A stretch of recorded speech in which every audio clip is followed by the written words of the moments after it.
Welcome to the number one 5-star rated show for the first steps into entrepreneurship. Don't forget to subscribe for the latest episodes. Enjoy. You're listening to WERALP Arlington 96.7 FM. Disclaimer. Please seek the advice of a financial or legal professional in any and all business ventures. This show does not constitute financial or legal advice. And now, the show that helps you go from wannapreneur to entrepreneur. The Swift Kick Show with Timothy D. Craggett. Entrepreneurial tips and advice with a kick. Here's Tim.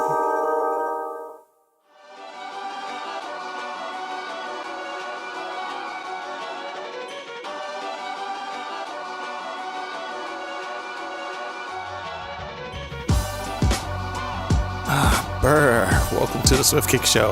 It's December 1st, 2016. I am Timothy D. Craggett, and you are listening to WERA. Thank you for being here. You could be anywhere in the world, and you choose to listen to me, so thank you very much. Let's go to the first kick.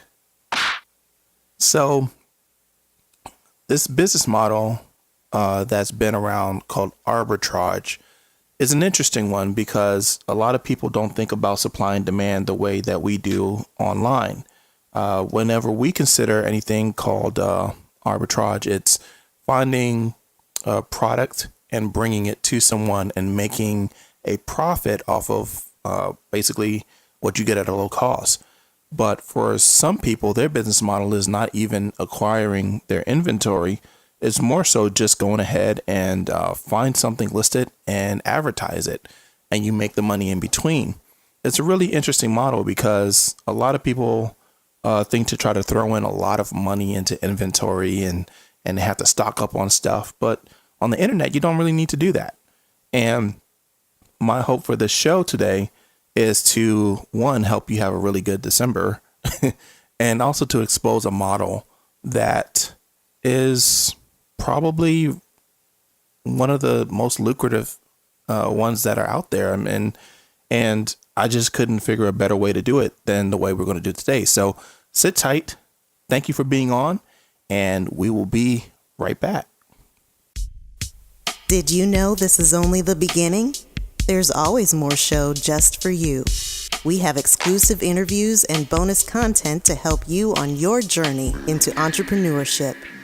Go to www.swiftkickshow.com to learn more.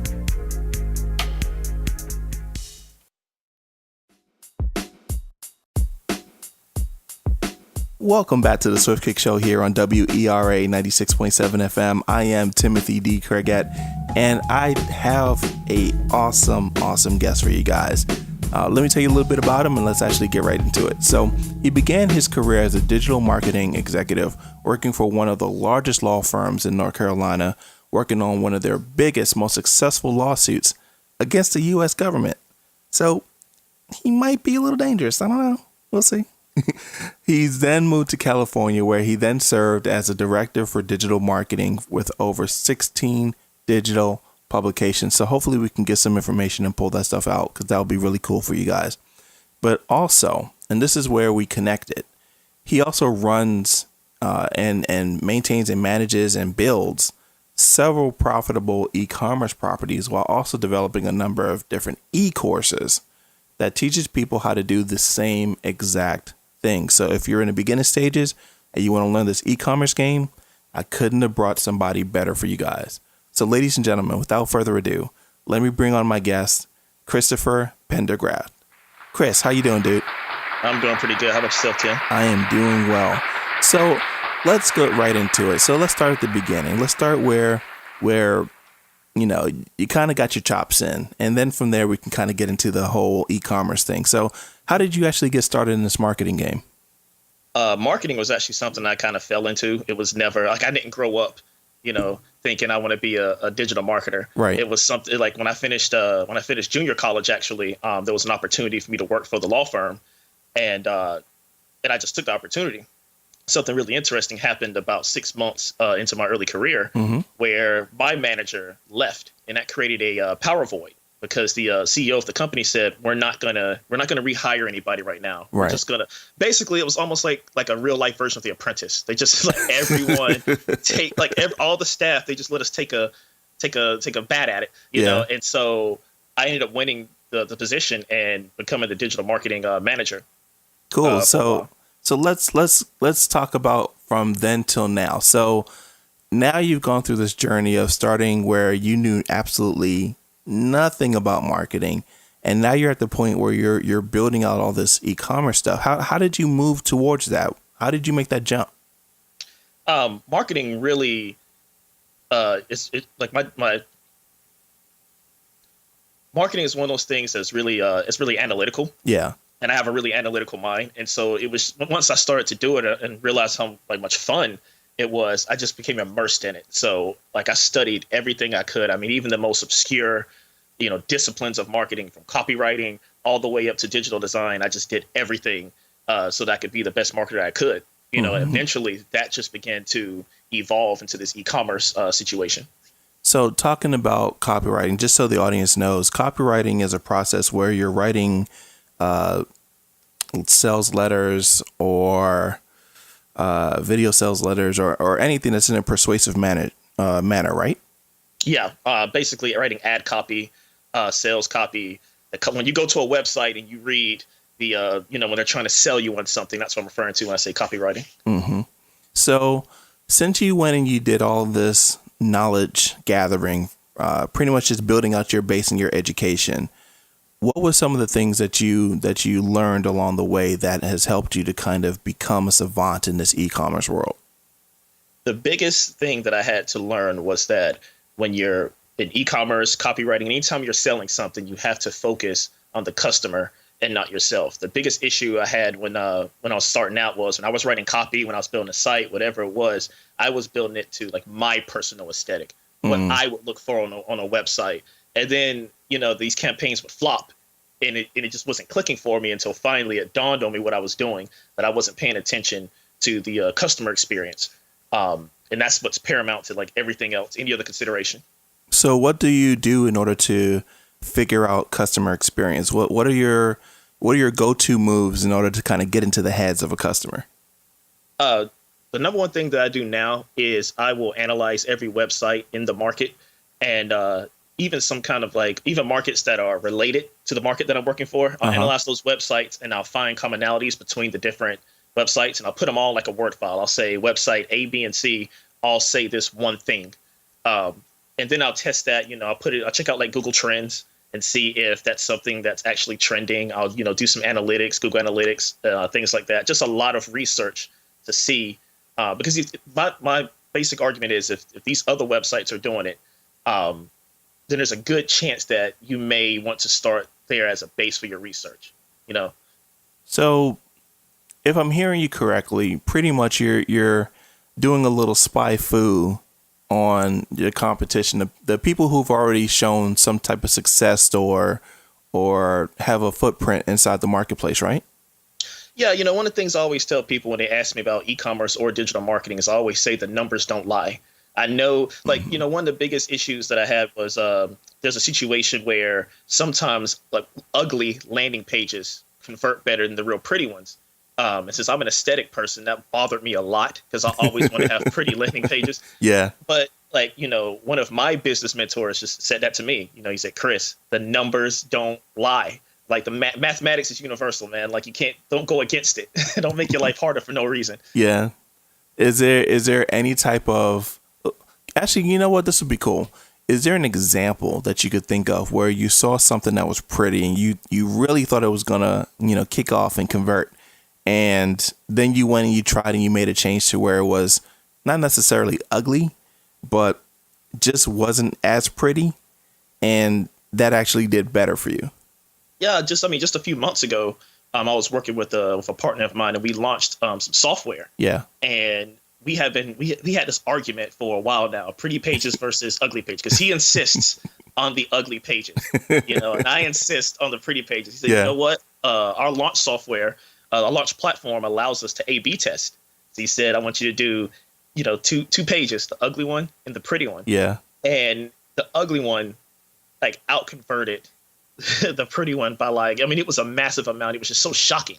But there have been instances when the reverse has happened. And so I'm still doing some research to see what, like, when is a pretty page more appropriate than, you know, the ugly page. Do you think that it's more market persuasion in that determines what lands off as being successful and not successful?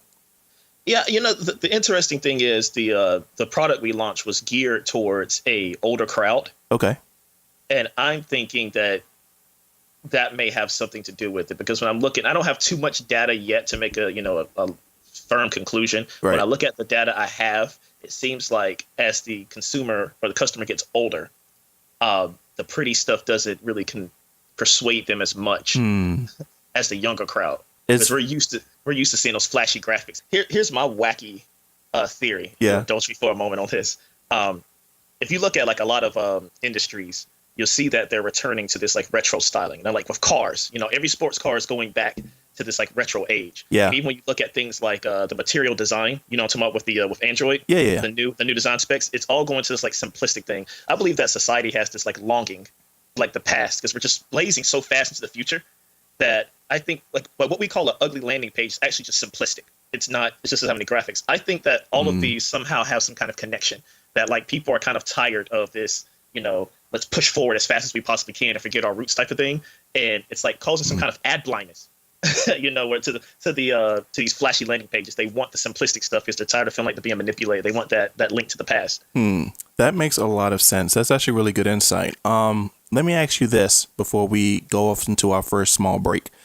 When it comes to you and trying to decipher what a prospective client or customer would want, I know you look at demographics. I know you look at analytics really, really hard. But is there anything that you do for intuition that goes into any of your decision making?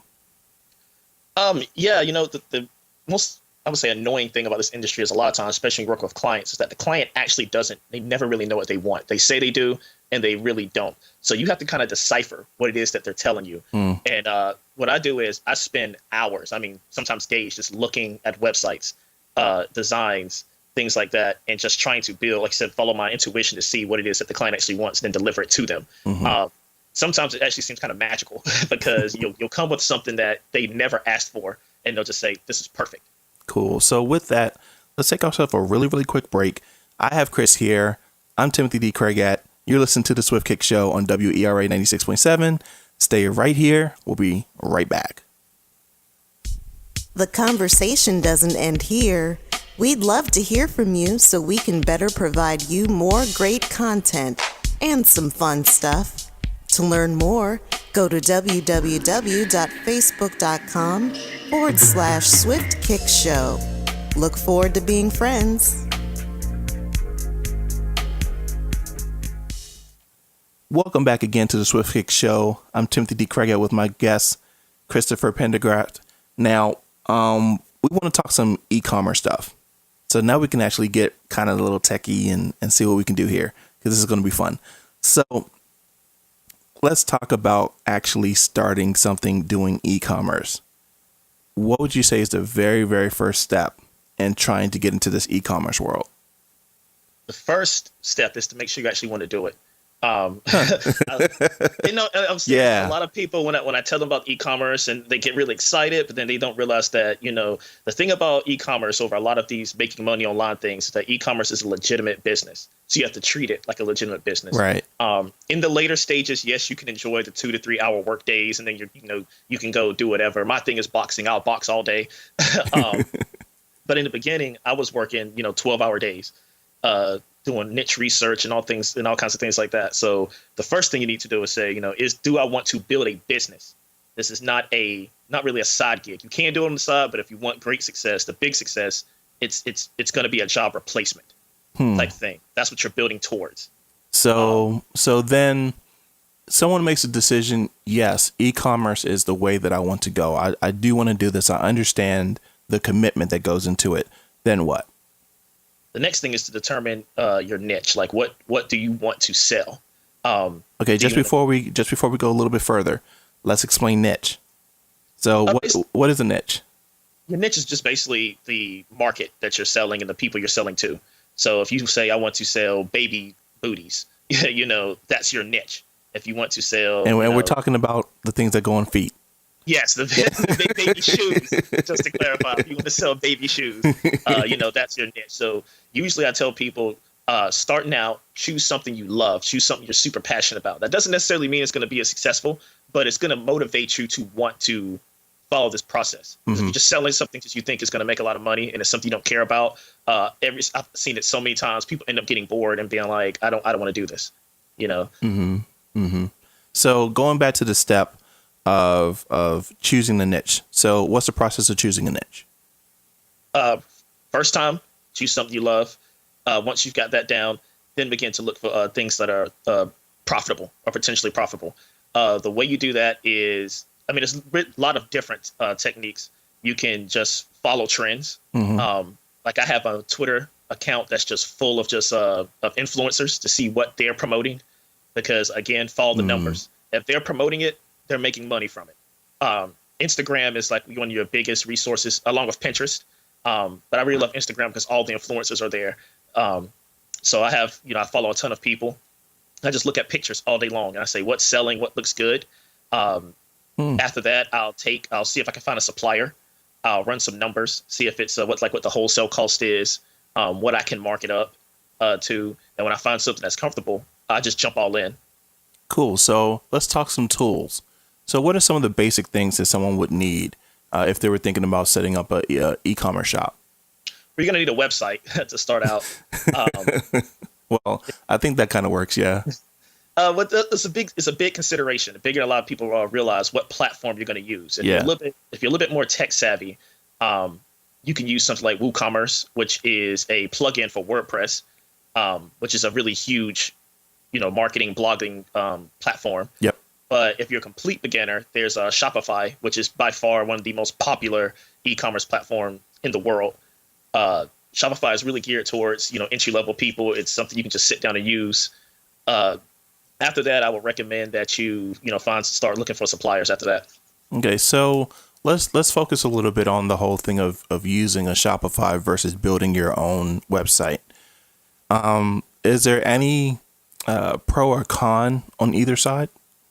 So yeah, there's a big one actually. Price. So it depends on the route you're going to take. Right. So the route I take as in e-commerce is I have multiple websites.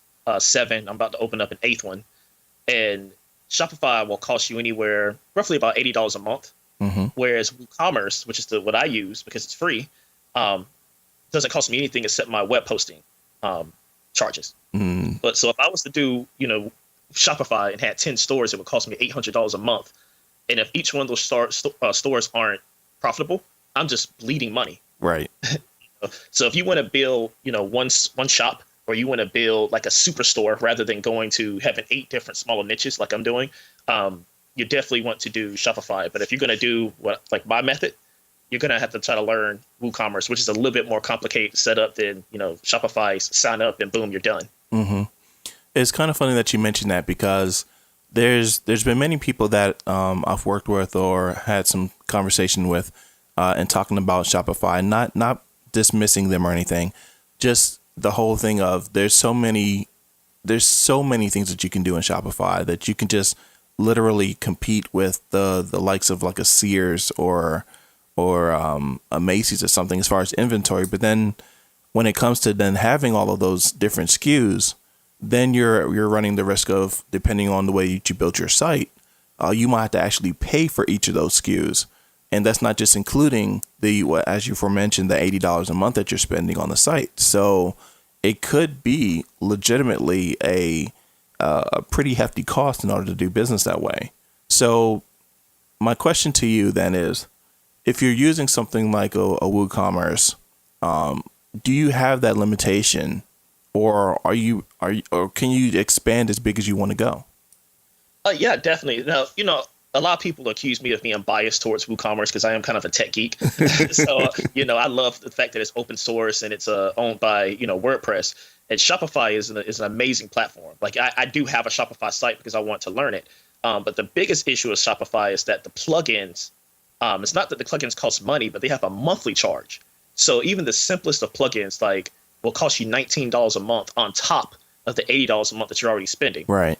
So I have a site that I recently built, and I spec'd it out of how much it would cost on Shopify, and it was like $179 a month with all the plugins. Wow. Whereas WooCommerce, all the plugins except one was free, and I bought the plugin for $25, and that's it. It's mine. And so that's the biggest issue is Shopify is pushing this subscription model for everything. Right. I mean, even the simplest of plugins will cost you, a monthly charge. It just kind of blows your mind. But like I said, if you only have one store, it may be worth paying the, $179, especially if you're being profitable with it. Mm-hmm. That makes total sense. Now, one thing that we talked about early on when we kind of struck some conversation was the whole thing of just crazy ideas that you could possibly do for a business. So I'm gonna play a little word association with you, and you can tell me if you think that it's something that someone could do right now. So, do you think someone can start a store selling cat supplies? Yes, definitely. Do you think someone can set up a store doing commission artwork? Yeah, definitely. How about this is an interesting one. Actually, someone tried to do this, so let's see if it works. How about comic book merchandising? Oh yeah, that's one of the hugest niches online. It's a little hard to get into because you have to get licensed. Yeah. But if you can swing it and license, I mean, that's a very profitable niche, especially with the Marvel DC thing going on right now with the universes and the television. I mean, it's a huge niche. That's definitely one you want to get into. Mm-hmm. So let's end up on this. If there's one big piece of advice that you would give somebody to actually get into this e-commerce world, what would it be? It's gonna sound a little cliche, but it's don't give up. Because literally there's always a lull period before you hit big. There's always a lull period. Sometimes it can be a year. Usually it's less than that, but it can be up to a year before you start making serious money. But, I follow a lot of e-commerce groups on Facebook, and it's always really inspiring to see people, don't do well for 6 months, and then boom, they make $20,000 in revenue. I mean, I literally saw a post this morning from a lady who had been, just busting her behind trying to make this thing work. She said she was down to her last $500. And then she came up and said, I ran some Facebook ads and I made $40,000. And, and she posted the results and everything. And it was just really, really inspiring to see that. That is true. It's going to happen because there's a learning curve involved, but it is a very lucrative business opportunity. Very cool. So if you guys want to hear some more on this whole thing of e-commerce, I encourage you to get more information at swiftkickshow.com/king. And I want to thank the king himself, Christopher, for being on. Thank you so much for being on, man. Oh, you're welcome. It was a pleasure. Thank you. And of course, there's going to be more show that you can hear on iTunes and Stitcher. But for right now, we're going to take a really quick break. You're listening to the Swift Kick Show here on WERA. Shows like this need your help to continue broadcasting through radio for the Arlington, Virginia community and online. Donations from listeners like you help create great programming to enrich the mind and spirit. To help WERA 96.7 and its commitment to promote community-based radio, please go to www.wera.fm and click on the donate button. Every little bit counts, so please kick in a little. Again, go to www.wera.fm. And now, for more of the Swift Kick Show with Timothy D. Craggett.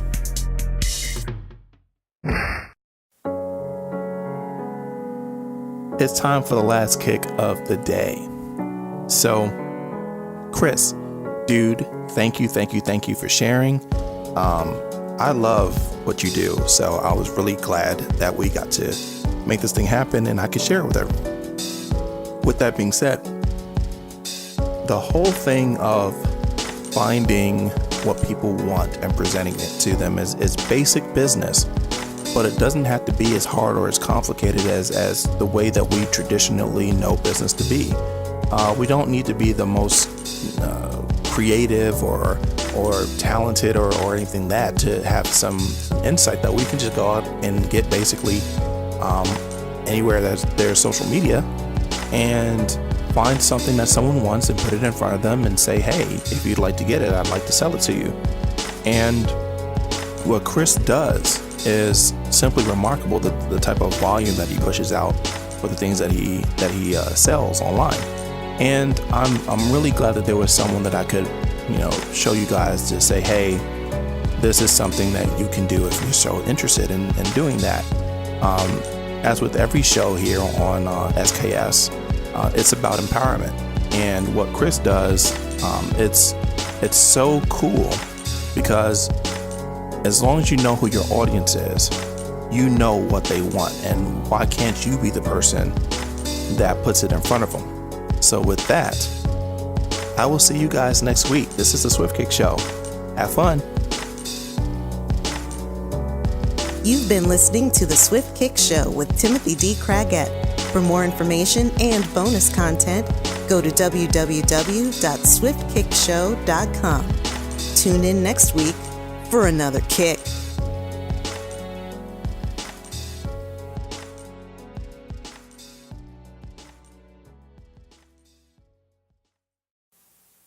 Welcome to the extra for the Swift Kick Show, exclusively for iTunes and Stitcher.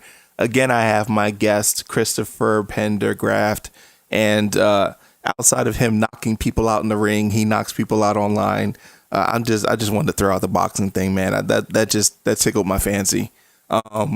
We were in break, and he was just talking about how he takes on like these gargantuan dudes, and I was thinking to myself, it's funny how we meet marketers who have all these different lives and such. And I don't think I've ever met a boxing internet marketer. I mean, it's like you said, when it comes to digital marketing, there are so many different personalities, so many backgrounds, and it's always interesting to see how people fell into marketing. And my experience is usually not that different from others. They all say they kind of fell into it. It's how many kids you ever spoken to and they say, I want to be a marketer when I grow up. You know what I'm saying? Exactly. You have an eye for it. It's something you try to draw to. Yeah. And it's a discipline like any other, Yeah. The funny thing, I fell into it as well. I'm not going to bore the audience with my story. But it's one of those weird things where it kind of just makes sense when you see it. And then when you actually do something and you produce a result, you kind of get that jolt of energy, that endorphin boost. And it's just, there's nothing like business. And it's one of those funny things. But people aren't here to hear me ramble. They're here to actually get some more content. So let's actually give the people what they want. Because you pretty much said we got to give the people what they want in order to sell. So I guess we got to do that. So yeah, follow the numbers. That's the universal rule of marketing. Follow the numbers. So let's get a little bit deeper into this whole thing of e-commerce. So on the main show, we talked about the whole thing of finding your niche, wanting to do starting from the beginning, wanting to do the business itself, and then finding the niche.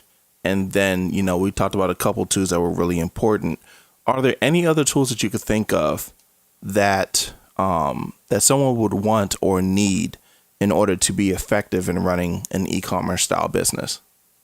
That's the interesting thing, is that it's kind of there's no tools that are just geared towards e-commerce that I would just recommend. Mm-hmm. It all depends on your needs. I would recommend, having like an email marketing suite, such as Aweber, or actually, I would just search on. There's a lot of emerging companies that are specifically email marketing for e-commerce. And they'll do things like, I'm sure, if you have an Amazon account, you've gotten those emails where you looked at something and then a day later you got an email that said, do you remember looking at this? Yeah, there's tons of that's called transactional marketing.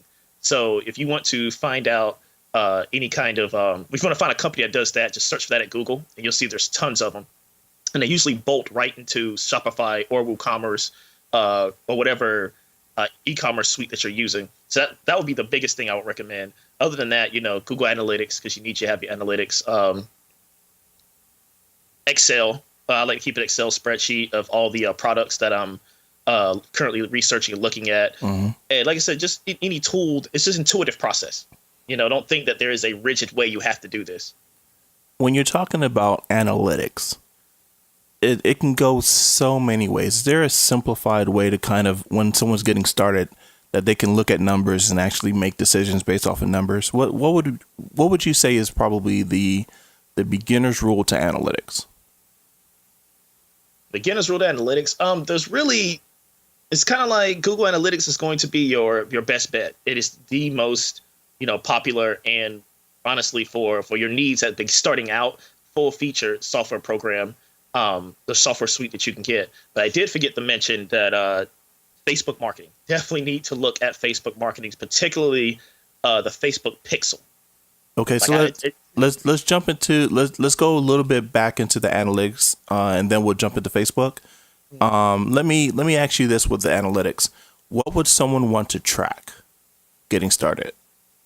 You definitely want to track and see which one of your channels are bringing you the most traffic, whether it's SEO, whether it's paid advertisement, whether it's social media. Like, you need to know which one is converting the most, because there's different strategies.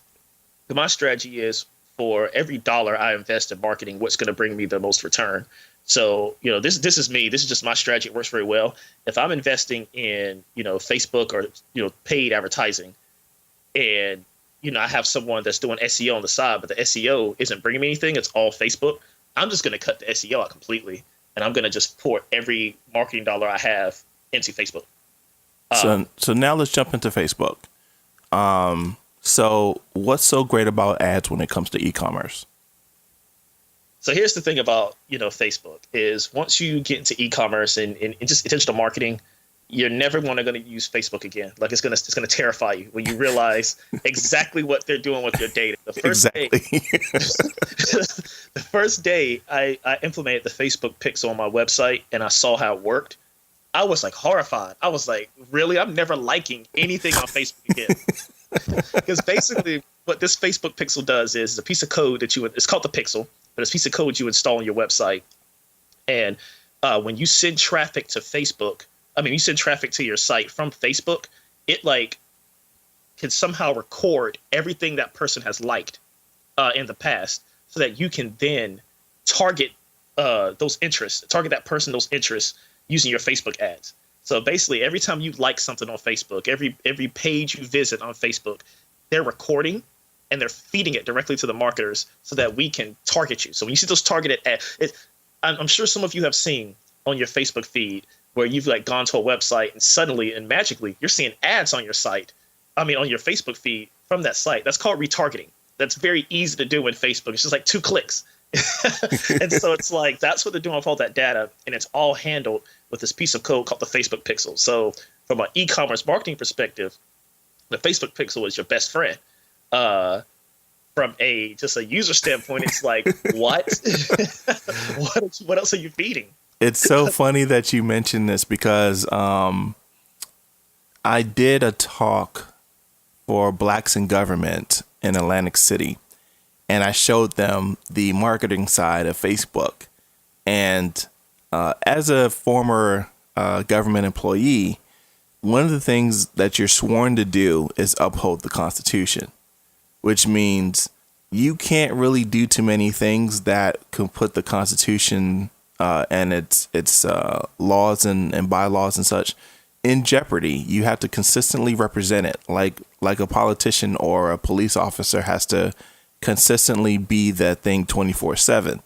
So I'm in a room full of government employees, and most of them probably have not used Facebook in a while because of all the potential of people getting repositioned or dismissed from the government because of things on their pages. And I showed them, just from their own interest, how I could target them without hardly doing anything except spending a little bit of money and just showing them the inner workings of their activity, their user provided material. So it's amazing, guys. And What would you say was the creepiest thing that you discovered once you realized how much the Facebook pixel collected?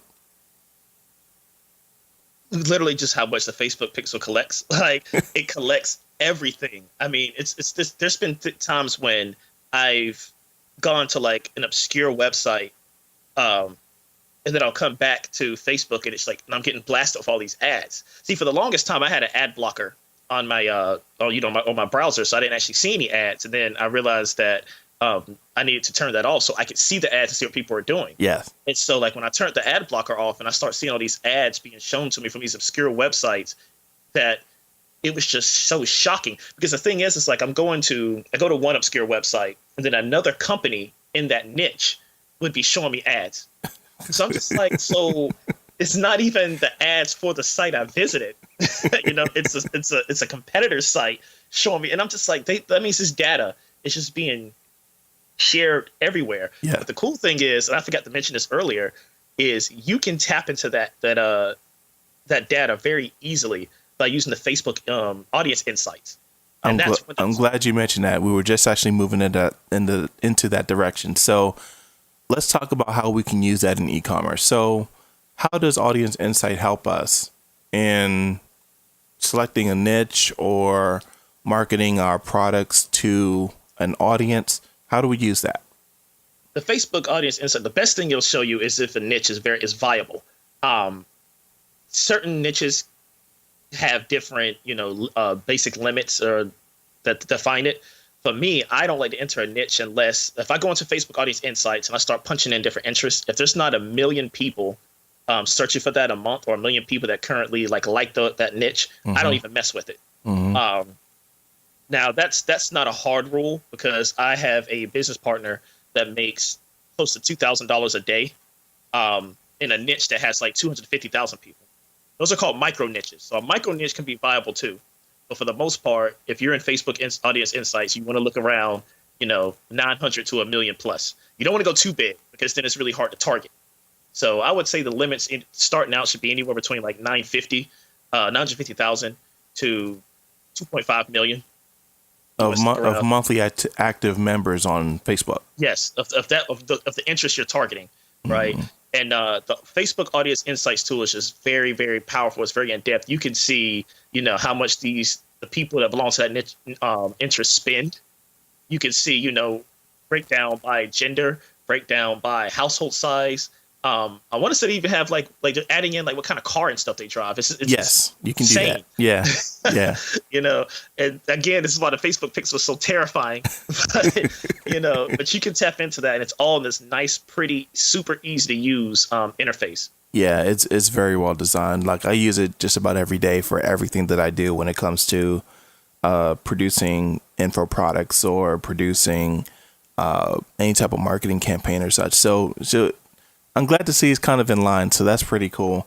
And I would recommend anyone who's even thinking about this just to look at some videos online to kind of see what we're talking about with the Facebook Audience Insights tool.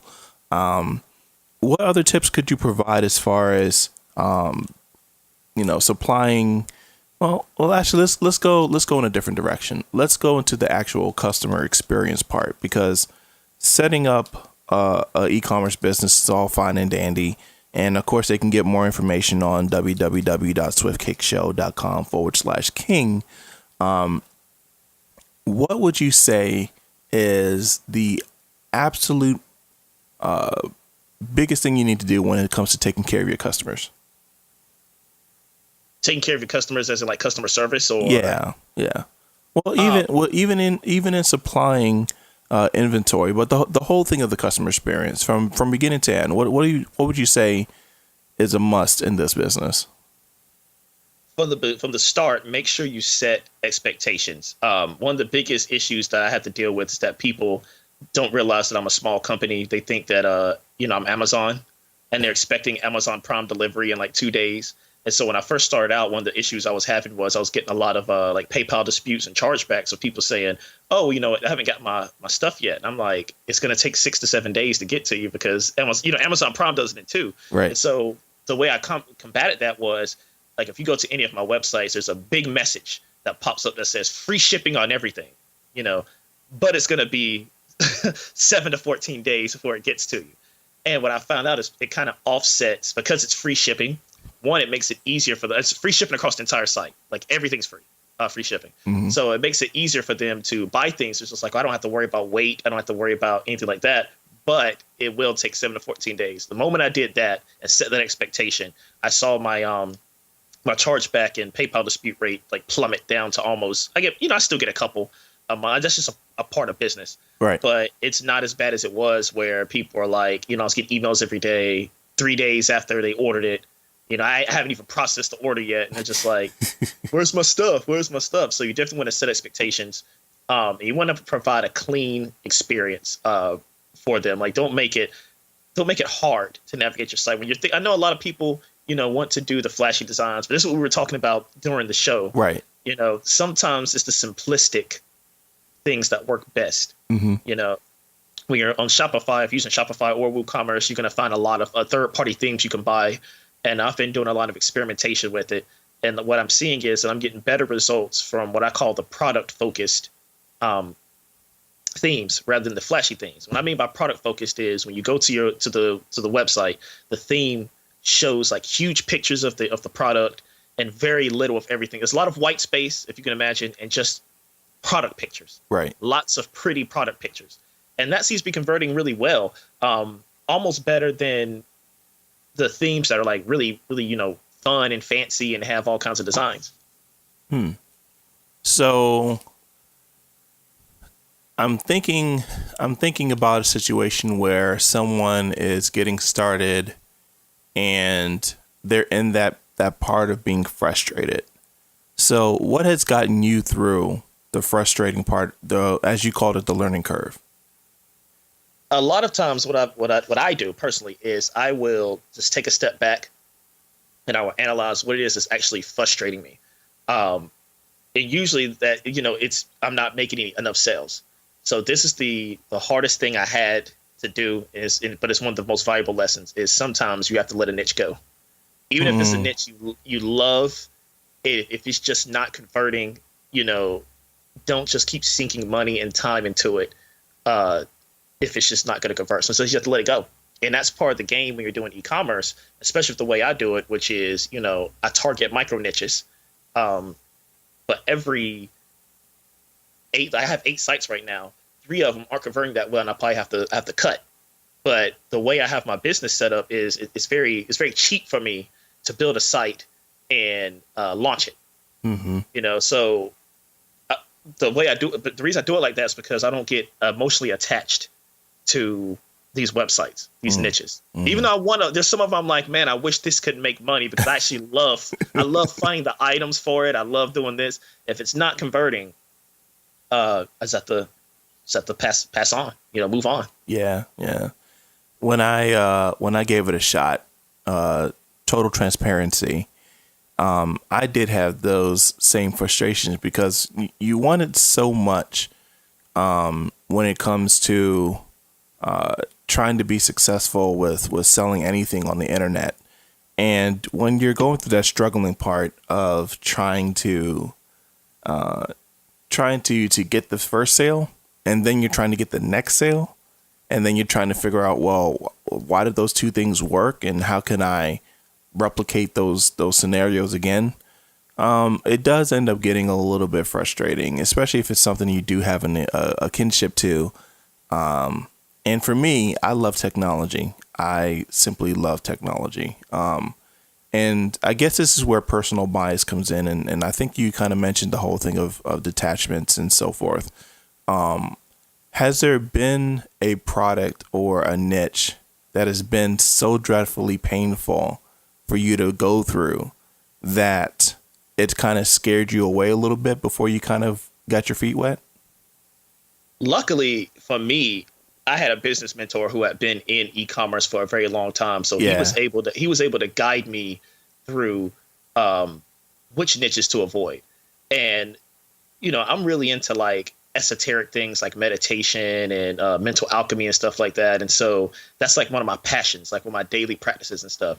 And so, I jumped in, I had this Facebook page and yada, yada, yada. And then my business mentor he laughed. He literally laughed at me and was like, you're not going to make any money. And I was like, forget you, man. Don't diss my mental alchemy and my meditation, because you can make it. But he's like, I know the kind of money you want to make. So, and, I spent all this money on trying to boost my Facebook page, and I only got like 300 likes, and that page is still sitting at 300 likes, despite the amount of money I put in it. And he was just like, did you do the research on, mental alchemy before you did it to see if there was a large enough audience to sustain a business? He's like, if you want to just make a couple of sales here or there, sure, you can have this Facebook page. He's like, but that's not what's going to really bring in the money. The interesting thing is it's almost like you almost have to go kind of primal when you're looking at researching niches. And what I mean by that is, what's something that's going to invoke like a primal feeling of passion in the person, right? His number one one of his number one pages, I'm sure he doesn't mind me sharing, is he has like a cow page, and it has like 1 million followers. It's just pictures of cows. Wait, a cow page? Cows, as in moo cow? Yes, he has a he has a Facebook page where he just posts these pictures of cute cows, and it has like 1 million likes. It's like cow memes. How can a cute cow? Like, yeah, just like, hand drawn images of cows or cows doing funny things, and he just posts every day to this cow thing. He boosts he uses Facebook's boost post functionality, and he just brings in all of these likes, and then every now and then he throws in, hey, come to my e-commerce website and buy this cow necklace. And it converts so well. Like, he gets all these sales from doing this, and he's like, that's what you have to, that's how you have to think as a marketer. And that's one of the skills you'll begin to learn is, how do I stop thinking as a consumer and start thinking as a marketer? It's a drastic mindset change. Right. One of the first exercises he had me do, and this one drove me crazy, but I got it, is he said, this I want you to do. I'm going to call you every morning on Skype, and I want you to look in the mirror, and I want you to say, my name is Christopher Pendergraft, and my job is to separate people from their hard-earned money. And that blew my mind. So I'm like, I don't want to do that. I'm like, this sounds so terrible. Oh, like, okay. People working every day trying to get the money, and this is what we're going to do. And so he had me do that for 10 days. And then on the 11th day, he goes, okay, I want you to say it. And I'm like, my name is Christopher Pendergraft, and my job is to separate people from hard-earned money. And he says, and how are you going to do it? And I'm like, I don't know. He's like, well, you're going to sell them something that they want. And suddenly I was like, oh, it doesn't sound so bad. He was like, exactly. He was like, because, when you go into e-commerce, you go into business, you have to get over this fear of making money. You know what I'm saying? It's like, we have this, as a culture, we have this thing of like, money is evil, and it can be used for evil purposes. It's not, but money itself is just kind of neutral, and so you have to have that mindset switch that, okay, I no longer can think of money as this like evil thing that I have to buy things, and think of it as, it's commerce. Mm-hmm. It's just commerce, and commerce itself is not inherently evil, And so that's my little like esoteric tidbit. But it really worked. I mean, it really, when like the moment he said that to me, you're going to sell them something they want, it just snapped. And he's like, okay, so stop thinking of your properties, your e-commerce properties, as you're taking something from your customers. Think of it as you're sharing an experience, like you're sharing a passion or experience. That is cool. I think I'm going to stop us right there, because that was actually pretty, you got me thinking. Okay.